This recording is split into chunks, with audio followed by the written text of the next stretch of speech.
अगले क्वेश्चन को देखते हैं। हमसे कह रहा है space craft of mass m is moving with velocity v and suddenly explodes into two pieces. A part of mass m comes to rest, then the speed of the other part will be.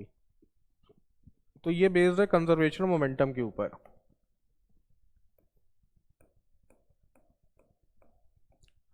Conservation momentum के ऊपर क्यों based है? क्योंकि ये आपको बात पकड़नी है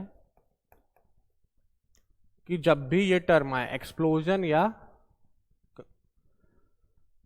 कोलिजन, तो ये इंटरनल फोर्सेस की वजह से होते हैं। इंटरनल फोर्सेस की वजह से होते हैं तो एफ एक्सटर्नल हमारा जीरो होता है। एफ एक्सटर्नल हमारा जीरो होता है तो पी हमारा कांस्टेंट होता है। ठीक है। स्पेस क्राफ्ट का इनिशियल मोमेंटम देखें तो स्पेस क्राफ्ट का इनिशियल मोमेंटम हो गया m into v. Final momentum भी इतना ही होना चाहिए। तो छोटा वाला मास m, उसकी स्पीड तो जीरो हो गई, तो वो तो जीरो हो गया।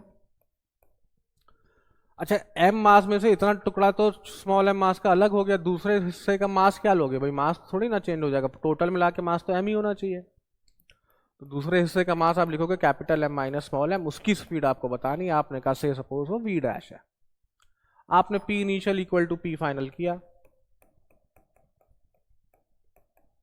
तो m into v, m into zero तो जीरो हो गया, वो बन गया हमारा m minus small m into v dash. तो v डैश बन गया हमारा capital M v upon capital M minus small m। ठीक है, तो इसलिए A is the answer to this question.